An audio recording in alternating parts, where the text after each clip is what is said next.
नमस्कार। आज हम इक्विटी डेरिवेटिव्स की दुनिया के उस हिस्से में झांकने वाले हैं जिसके बारे में ज़्यादातर लोग बात नहीं करते हैं। हम सब क्या खरीदें और क्यों खरीदें पर तो मतलब घंटों लगा देते हैं। लेकिन जब हम अपने ऐप पर वो बाय बटन दबाते हैं तो उसके बाद पर्दे के पीछे असल में होता क्या है। वो एक क्लिक एक पूरी मशीनरी को हरकत में ला देता है।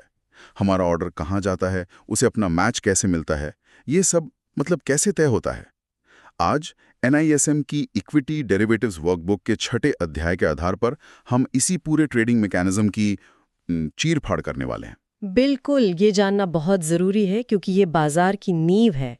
ये समझने जैसा है कि गाड़ी चलती कैसे है, सिर्फ ये जानने के बजाय कि उसे चलाना कहाँ है। आज हम देखेंगे कि भारत का ये इलेक्ट्रॉनिक ट्रेडिंग सिस्टम कैसे काम करता है, इसमें कौन-कौन से खिलाड़ी शामिल हैं और एक ट्रेडर के तौर पर हमारे लिए इसका क्या मतलब है। तो चलिए शुरू करते हैं। जब हम ट्रेडिंग की बात करते हैं तो मेरे दिमाग में अभी भी फिल्मों वाला सीन आता है। बहुत सारे लोग एक बड़े से हॉल में चिल्ला रहे हैं, हाथों से अजीब-अजीब इशारे कर रहे हैं। क्या आज भी वैसा ही होता है? नहीं नहीं, वो ओपन आउट क्राई सिस्टम था जो अब मतलब इतिहास बन चुका है। भारत में अब सब कुछ पूरी तरह से ऑटोमेटिक है, स्क्रीन बेस्ड है। इसे एक ऑर्डर ड्रिवन बाजार कहते हैं। मतलब यहाँ कोई चिल्ला कर सौदा नहीं करता, बल्कि खरीदारों और विक्रेताओं के जो ऑर्डर सिस्टम में आते हैं उनके आधार पर ट्रेड होता है। इससे पूरी ट्रांसपेरेंसी रहती है, कोई गड़बड़ की गुंजाइश नहीं। अच्छा, तो इस ऑटोमेटिक सिस्टम में मुख्य किरदार कौन-कौन है? मतलब मैं अपना ऑर्डर ब्रोकर को देता हूँ, लेकिन मेरे और एक्सचेंज के बीच और कौन-कौन है? बहुत अच्छा सवाल है। इस इकोसिस्टम में कई महत्वपूर्ण खिलाड़ी हैं। सबसे पहले तो आपका ब्रोकर है, जिसे हम ट्रेडिंग मेंबर या TM कहते हैं। ये स्टॉक एक्सचेंज के सदस्य होते हैं और अपने ग्राहकों के लिए या खुद के लिए ट्रेड करते हैं। ठीक है, तो मेरा ब्रोकर हो गया ट्रेडिंग मेंबर। हाँ, फिर आते हैं क्लियरिंग मेंबर यानी CM। इनका काम बहुत बहुत ज़रूरी है। ये हर ट्रेड के लिए एक तरह से गारंटी लेते हैं और उसे क्लियर और सेटल करने की जिम्मेदारी उठाते हैं। मतलब ये पक्का करते हैं कि खरीदार को शेयर्स मिले और बेचने वाले को पैसे। ये न हो तो पूरा सिस्टम ठप हो जाएगा। और पार्टिसिपेंट्स? और आखिर में आते हैं पार्टिसिपेंट्स, यानी हम और आप जैसे ग्राहक या निवेशक। मैंने सुना है कि पहले सब ब्रोकर भी हुआ करते थे, जो अब नहीं है। इस बदलाव को क्या कारण था? बिल्कुल, सेबी ने 2019 से सब ब्रोकर की श्रेणी को खत्म कर दिया। इसका मकसद था सिस्टम को और ज्यादा स्ट्रीमलाइन और मजबूत बनाना। अब या तो वो ऑथराइज्ड पर्सन बन गए हैं या खुद ट्रेडिंग मेंबर। इससे जवाबदेही बढ़ी है। ओके, तो सिस्टम समझ आ गया। अब मान लीजिए मुझे एक ट्रेड लेना है। मैं अपने ब्रोकर के ऐप पर जाता हूँ। मेरे पास अपने ऑर्डर को कंट्रोल करने के लिए क्या-क्या टूल्स होते हैं? क्या मैं बस अभी खरीद लो कह सकता हूँ या और भी विकल्प हैं? आपके पास बहुत कंट्रोल होता है। ऑर्डर्स को मुख्य रूप से दो तरह की शर्तों के साथ डाला जा सकता है। एक तो समय को लेकर और दूसरा कीमत को लेकर। अच्छा, तो समय की शर्तें क्या हैं? जैसे आज ही खरीदना है? बिल्कुल, इसमें सबसे आम है डे ऑर्डर। जैसा नाम से ही जाहिर है, ये ऑर्डर सिर्फ एक ट्रेडिंग दिन के लिए वैलिड होता है। अगर शाम तक आपका सौदा नहीं हुआ तो सिस्टम इसे अपने आप कैंसिल कर देगा। दूसरा एक बहुत दिलचस्प ऑर्डर है इमीडिएट और कैंसिल, IOC। IOC, ये सुनने में बड़ा अर्जेंट लगता है भी। इसका मतलब है या तो मेरा ऑर्डर अभी पूरा करो या कैंसिल कर दो। मान लीजिए आप 100 शेयर खरीदना चाहते हैं, लेकिन बाजार में उस कीमत पर सिर्फ 60 शेयर उपलब्ध हैं। तो IOC ऑर्डर 60 शेयर तुरंत खरीद लेगा और बाकी 40 शेयर का ऑर्डर उसी पल कैंसिल हो जाएगा। हाँ बिल्कुल, उसी पल कैंसिल। ये उन ट्रेडर्स के लिए हैं जो आंशिक ट्रेड से खुश हैं लेकिन अपने ऑर्डर को दिन भर सिस्टम में छोड़ना नहीं चाहते। ये तो कमाल है। अब कीमत की शर्तों पर आते हैं। मान लीजिए मैं बहुत मोलभाव करने वाला इंसान हूं और मुझे एक खास कीमत पर ही खरीदना है। तो आपके लिए है लिमिट ऑर्डर। इसमें आप एक निश्चित कीमत बताते हैं, जैसे मुझे ये शेयर 102 रुपए पर ही खरीदना है। आपका ऑर्डर तभी पूरा होगा जब कीमत 102 या उससे कम आएगी। इससे आपको प्राइस का कंट्रोल मिलता है। इसके उलट है मार्केट ऑर्डर, जो कहता है मुझे कीमत की परवाह नहीं, बस अभी इसी वक्त खरीद लो। ये बाजार में जो भी सबसे अच्छी कीमत उपलब्ध होगी उस पर तुरंत पूरा हो जाएगा। और एक सबसे जरूरी ऑर्डर जिसके बिना शायद किसी को ट्रेड ही नहीं करना चाहिए, स्टॉप लॉस। ये नुकसान को रोकने के लिए होता है ना? बिल्कुल, ये एक तरह का इंश्योरेंस है। मान लीजिए आपने कोई फ्यूचर 100 रुपए में खरीदा। आपका डर है कि ये 95 से नीचे गिर सकता है, तो आप 95 रुपए का एक ट्रिगर प्राइस लगाकर स्टॉप लॉस ऑर्डर डाल देंगे। जैसे ही बाजार में कीमत 95 को छुएगी, आपका बेचने का ऑर्डर एक्टिवेट हो जाएगा और आपके नुकसान को सीमित कर देगा। ये इमोशनल फैसलों से बचाता है। वाह, तो सिस्टम में हर सेकंड हजारों लाखों ऐसे अलग अलग शर्तों वाले ऑर्डर आ रहे होते हैं। अब ये आपस में मिलते कैसे हैं? क्या यहाँ कोई अफरा तफरी होती है या कोई बहुत ही व्यवस्थित तरीका है? नहीं, कोई अफरा तफरी नहीं। यहाँ एक बहुत ही निष्पक्ष और डेमोक्रेटिक नियम काम करता है, जिसे प्राइस टाइम प्रायोरिटी कहते हैं। प्राइस टाइम प्रायोरिटी सुनने में भारी लगता है। इसे आसान बनाते हैं। सिस्टम के 2 ही नियम हैं। नियम नंबर 1, सबसे अच्छी कीमत की जीत होगी। खरीदने वाले के लिए सबसे ऊंची कीमत बेस्ट है और बेचने वाले के लिए सबसे कम कीमत बेस्ट है। तो अगर कोई 101 रुपए में खरीदना चाहता है और कोई 100 रुपए में, तो 101 वाले को पहले मौका मिलेगा। और अगर कीमत बराबर हो तो मान लीजिए 2 लोग 101 रुपए पर ही खरीदना चाहते हैं। तब आता है नियम नंबर 2, जो पहले आया वो पहले पाएगा। अगर कीमत एक जैसी है, तो जिस व्यक्ति का ऑर्डर सिस्टम में पहले आया था, उसका सौदा पहले होगा। यहाँ कोई वीआईपी लाइन नहीं है।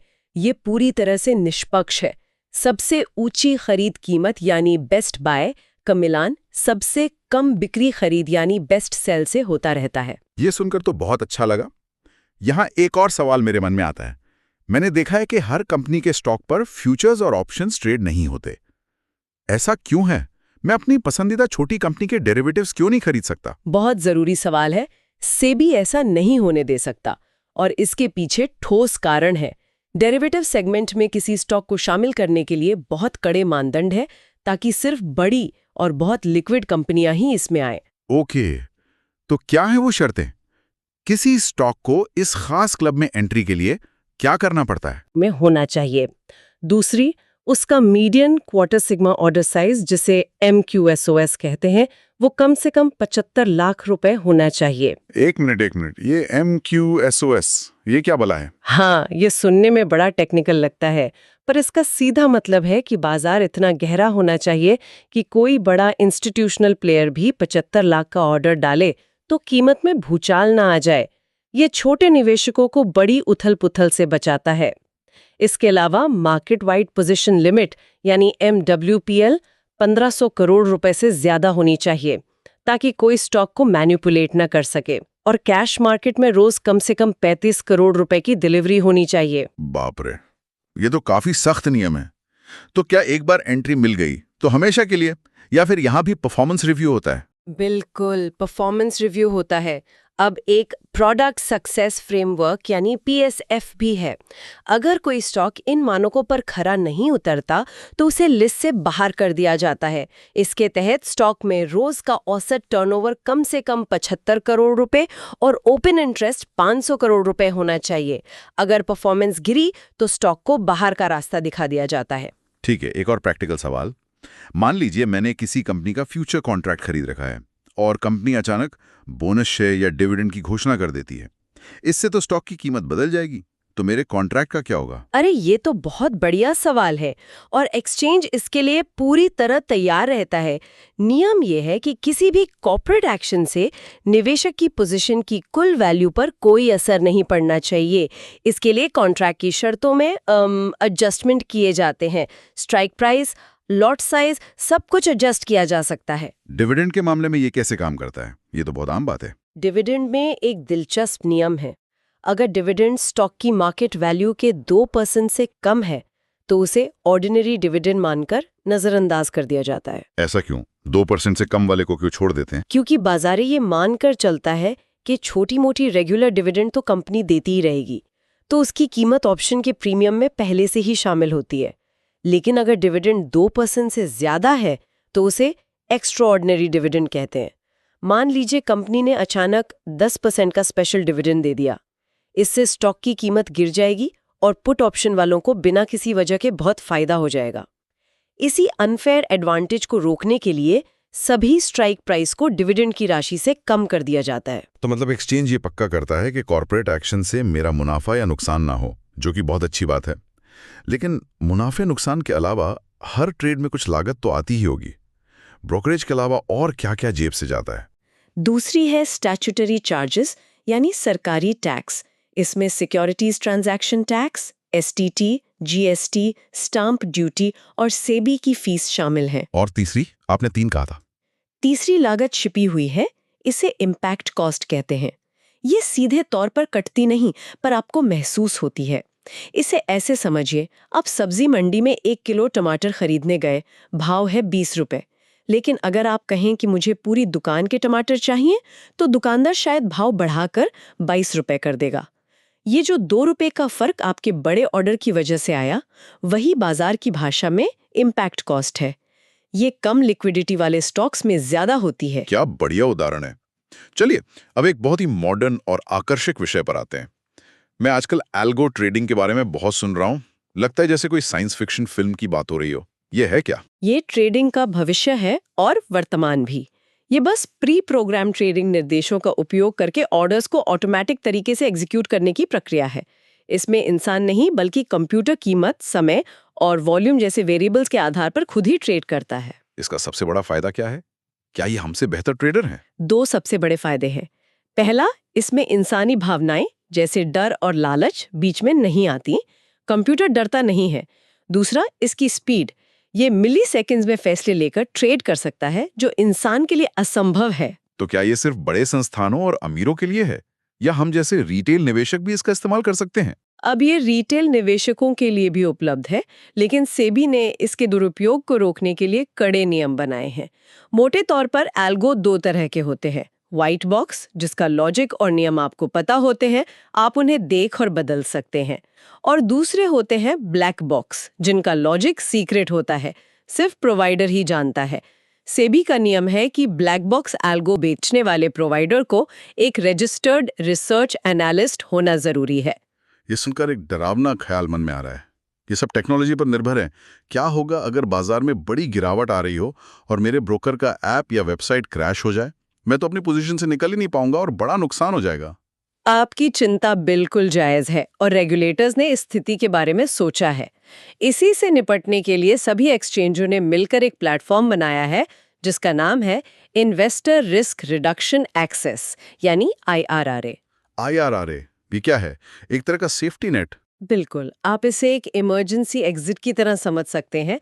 अगर कभी आपके ट्रेडिंग मेंबर का सिस्टम डाउन हो जाता है, तो आप IRA प्लेटफॉर्म पर लॉगिन करके अपनी खुली हुई पोजीशंस को काट सकते हैं या अपने पेंडिंग ऑर्डर्स को कैंसिल कर सकते हैं। वाह, तो मैं उस प्लेटफॉर्म पर नए ट्रेड भी ले सकता हूँ? नहीं, और ये जानना बहुत जरूरी है, IRA प्लेटफॉर्म पर नई पोजीशन नहीं बनाई जा सकती है। इसका एकमात्र उद्देश्य मौजूदा पोजीशन से जुड़े जोखिम को कम करना है, न कि नई ट्रेडिंग को जारी रखना। ये सिर्फ आपकी सुरक्षा के लिए है। तो आज हमने एक ट्रेड के पूरे जीवन चक्र को समझा। एक ऑर्डर देने से लेकर उसके लिए सही मैच ढूंढने के निष्पक्ष नियम, किन स्टॉक्स को इस खेल में शामिल होने का मौका मिलता है, अचानक आने वाले कॉर्पोरेट एक्शन से कैसे निपटा जाता है, और यहाँ तक कि एल्गो ट्रेडिंग जैसी मॉडर्न टेक्नोलॉजी और IRA जैसे सेफ्टी नेट तक।